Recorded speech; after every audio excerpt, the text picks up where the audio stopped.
preocupado, había ido al lado de su mujer enferma. Era una noche fría y húmeda. Fuera ondeaba la célebre niebla londinense que empañaba la luz de los faroles. De pronto, el abate asió de una mano a Levi, y dijo con voz queda: «Escuche, querido amigo, desearía hablar de algo con usted. ¿Puedo estar seguro de su entera discreción?» Levi respondió afirmativamente, y el abate prosiguió: «Tengo todos los motivos para suponer que la enfermedad de la duquesa no es natural. Conozco a Mildred desde niña, y siempre fue la muchacha más sana que usted pueda imaginar. Mas ahora languidece y se debilita de día en día. Parece como si se desangrara misteriosamente. ¿Cree usted que se halla bajo el influjo de algún poder oscuro? ¿Que hay en juego algún sortilegio?», preguntó Levi. «Puedo fiar muy bien de mi voz interior, y por ello casi me atrevería a decir que en esa enfermedad hay algo que no va como debe. ¿Quiere usted ayudarme a romper el ensalmo?». «Con mucho gusto». «Bien, en tal caso no debemos perder tiempo. Le agradecería que media hora antes de la medianoche, viniese a mi domicilio para una conjuración en compañía. Intentar interpelar al poder tenebroso. ¿Acaso nos llegue una respuesta del más allá?». Tras esta conversación, Eliphas Levi tomó un coche de punto, y se trasladó a su domicilio, donde hubo de lavarse, afeitarse y mudarse de ropa, de cabeza a pies, pues los espíritus de la zona media, que eran los que pensaba invocar el abate, exigían de sus conjuradores la más escrupulosa limpieza. También el traje debía estar de acuerdo con su naturaleza. No soportaban ningún tejido animal, por lo que quedaban descartados los de lana, así como los zapatos de piel. Debido a que la casa del abate se hallaba al nordeste, en Hampstead, y Eliphas vivía en la Plaza Russell, o sea que era considerable la distancia entre ambos lugares, Eliphas debió hacer su aseo a fondo con cierta prisa, si quería estar a la hora convenida con el abate. A unos 40 minutos antes de la medianoche llegó a Hampstead. El abate en persona, todo de blanco, le abrió la puerta, y lo condujo por una elevada escalinata, a un aposento que se hallaba a un extremo del corredor del primer piso. Aquí, los ojos de Eliphas debieron primero acostumbrarse a la oscuridad. Llamitas azuladas y temblorosas despedían un incienso oliendo a ámbar y almizcle. A la incierta luz, Eliphas observó una gran mesa circular, que se hallaba en el centro de la habitación, y plantado sobre ella, el crucifijo invertido, símbolo del falo. Junto a la mesa se encontraba un hombrecillo delgado. «Es mi criado», cuchicheó el abate. «Ya sabe usted que es indispensable la cifra de 3 para estas conjuraciones. Comience usted con la primera invocación». Esta invocación por parte del abate era más que una cortesía, pues las potencias de la zona media podrían enojarse y vengarse sobre el dueño de la casa, hasta acarreándole la muerte, caso de que permitiera rebajar la armonía de su esfera por un intruso incompetente. El ceder, pues, así la invocación al amigo, era muestra de que consideraba a Eliphas como maestro de primera categoría en la magia. Y la tal suposición era en verdad justificada. Si alguien podía ejecutar con éxito, con frente despejada y sin temor, puro corazón y una voluntad fortalecida por numerosas pruebas, las milenarias ceremonias de la magia sagrada, era este hombre, que en el reino de los espíritus, ejercía tanto dominio como en el de sus criaturas encarnadas y adeptos. Entre el velo de humo, Eliphas tendió la mano instintivamente a la izquierda. Allá debía hallarse el recipiente con el agua bendita, que debía haber sido sacada en una noche de plenilunio, de una cisterna y velándose, orando sobre ella durante 21 noches. Ahora hizo una aspersión a los 4 ángulos de la habitación. El abate hacía de acólito, y ondeaba el incensario. En el humo comenzaron a forjarse raras figuras, y al mismo tiempo, les pareció como si un frío helado brotara del suelo, y les llegara hasta la punta del pelo, dificultándoles la respiración. Eliphas Levi profirió ahora con más fuerza las palabras de invocación. Súbitamente parecieron retirarse las paredes de la habitación, y como si se abriese un abismo ante ellos, amenazando engullirles, infinito y astral. Brillaron resplandores de destellante luminosidad, y se cubrieron los ojos para no ofender, por una mirada indiscreta, al espíritu invocado. Con voz recia preguntó Levi, la causa de la enfermedad de la duquesa Mildred. No recibió respuesta. Los vaos del humo se espesaron de tal modo que amenazaban con privar los sentidos. Precipitándose a la ventana, Elipas oyó súbitamente una voz, la cual, aunque era fuerte y resonante, parecía salir de lo más profundo de sí mismo, y llenar todo el espacio de su alma. Lo que la voz le gritó era tan espantoso, que sus piernas se negaron a moverse, y se quedó como petrificado en el mismo sitio en que estaba. El abate fue ahora quien se precipitó a su lado junto a la ventana, pero sus manos temblorosas, sin fuerzas, no lograron abrir el pasador. El criado, que había asistido pasivamente a la invocación, yacía desmayado en el suelo.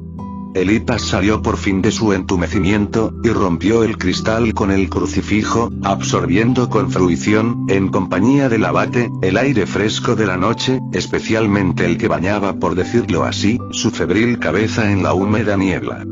Por todos sus nervios recorría la espantosa acusación que el misterioso espíritu había lanzado con claridad inequívoca contra él. Cuando por fin se recobró algo, se volvió a la habitación. El humo se había disuelto entre tanto, y la lamparilla seguía ardiendo tenuemente. El abate, palidísimo, contemplaba a Elipas con ojos dilatados, y balbució: ¿Es usted realmente culpable, amigo mío? No puedo creerlo. ¿Así que ha oído usted la respuesta del espíritu? El abate dejó caer la cabeza, como abrumado, en gesto de asentimiento. Sí, musitó apenas perceptiblemente. Le juro a usted, manifestó con vehemencia Levi, que he tomado el símbolo con manos puras, que en mi vida cometí jamás un crimen. Le juro a usted que no estoy manchado de sangre.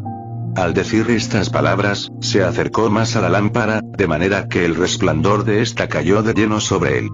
Espantado, señaló ahora el abate con el dedo, a la mandíbula y pechera de la camisa de Elipas.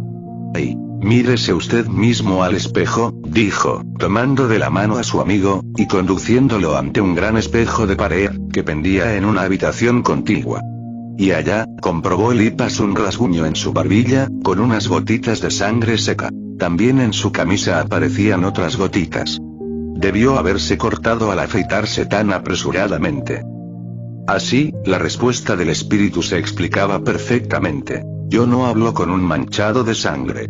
Levi sintió como si su corazón se aligerara en muchas arrugas. El abate parecía no obstante, más abrumado, y se había dejado caer sobre un sofá. Contraíanse convulsivamente sus hombros, y escondía el rostro entre las manos.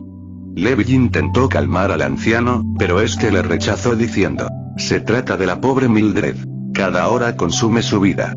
De no ser así, podríamos invocar de nuevo al espíritu en 3 veces 21 días, con las debidas ofrendas y plegarias. Pero es demasiado tiempo, pues en el ínterin morirá Mildred. Levi no supo qué responder, y se cernió un silencio denso, que cortó el abate al levantarse y caminar con pasos un tanto vacilantes, de un lado a otro de la sala. Cueste lo que cueste, debo obtener una respuesta, a cualquier precio. Prométame, amigo mío, que no me abandonará. Una vaporosa determinación se leía en la mirada del anciano. Para tranquilizarle, Elipas respondió: le di mi palabra de ponerme a su disposición como mago. Y puesto que el objetivo no ha sido logrado aún, mantengo la palabra dada. Entonces, quédese aquí. Dentro de 12 horas, efectuaremos otra conjuración. Invocaré a los espíritus de la zona baja. Elipas se sobresaltó. ¿Se había vuelto loco el viejo? ¿Usted qué? Dijo usted. ¿Un hijo de la iglesia quiere entrar en contacto con los espíritus infernales? No, eso no está ni siquiera en la intención de la devota duquesa. Renuncie a ello, no arriesgue su alma. Es ostensible que invocar demonios es magia negra. Resulta palmario que la magia negra trae hambre, desnudez, enfermedades y calamidades físicas y morales. Había tal glacial decisión en las palabras y ademanes del abate, que Elipas sintió que toda réplica sería vana. Y contra su voluntad, aunque por lealtad a la palabra dada, aceptó el requerimiento de su amigo. Quedóse como huésped en la casa, y tras la extraordinariamente tensa y fatigosa conjuración anterior, durmió tan pesada y profundamente, que se despertó tarde en la mañana. El día pasó en las debidas purificaciones y plegarias. Por la noche, Elipas recibió la ropa apropiada para el servicio del diablo, y los requisitos. Como ya antes había manifestado el abate, que aunque le asistiría como acólito, no tomaría parte activa en la invocación, vistióse también con el ropaje prescrito. Lo que sucedió después, es algo que francamente de ninguna manera quiero transcribir porque hay responsabilidad en la palabra. Es preferible en este caso callar. El silencio es la elocuencia de la sabiduría. Es palmario que si uno transcribe párrafos tenebrosos, se convierte en cómplice del delito. Eso es tanto como enseñar a las gentes magia negra. Afortunadamente los invocadores del presente relato, no lograron hacer visibles y tangibles a los demonios invocados. Lo único que consiguieron fue que brotara de entre la pared una salamandra, o pequeña criatura inocente del fuego. El abate, haciendo acopio de todas sus fuerzas, preguntó por la dolencia de la duquesa. «Batracios», dijo la salamandra con voz infantil, y en el mismo instante desapareció. Elipas vio entonces como el abate se tambaleaba, y se desplomaba al suelo. Elipas tomó en brazos su magro cuerpo, y lo llevó al dormitorio, donde desnudando al anciano le puso en la cama, yendo luego a buscar al criado que trajese algún reconfortante. Al volver, se encontró con que el abate había vuelto en sí por completo, mas su aspecto era el de un hombre abatido, que parecía haber envejecido muchos años. Es obvio que el abate estaba haciendo esfuerzo sobrehumano por salvar a la duquesa. Todo inútil, dijo con voz feble, la pobre Mildred habrá de morir, mi alma, oh mi alma. ¿Qué quiere decir Batracios? Solo sé, respondió Elipas, que es una palabra griega que significa rana. No tardó en venir el criado con vino y bizcocho, pero el abate rechazó todo alimento. Elipas tomó algo, e intentó arrancar de su desesperado letargo a mi amigo, mas fue inútil que pretendiera reanimarlo. Y con el corazón oprimido se trasladó a su domicilio. Al día siguiente fue a informarse de cómo se encontraba el abate y la duquesa. Mildred iba cada vez peor. El médico de cabecera daba por descontado su óbito. También el abate se hallaba en grave estado. Se negaba a todo alimento, no respondió al principio a las preguntas del amigo, y le manifestó después, que pensaba poner fin a sus días mediante la inanición. Hondamente entristecido se despidió Levi, preocupándole mucho las trágicas consecuencias del pecaminoso conjuro. Durante las 2 tardes siguientes, se sumió de nuevo en sus acostumbrados estudios, y mientras leía el Enquiridión de León III, se detuvo en un punto en el que por medio de la clave de Tritendus, se descifraba del escrito esotérico cabalístico lo siguiente: un apreciado encantamiento maléfico es el de la rana. Nos abstenemos de entregar la fórmula secreta del sapo para no dar armas a los criminales perversos de la magia negra.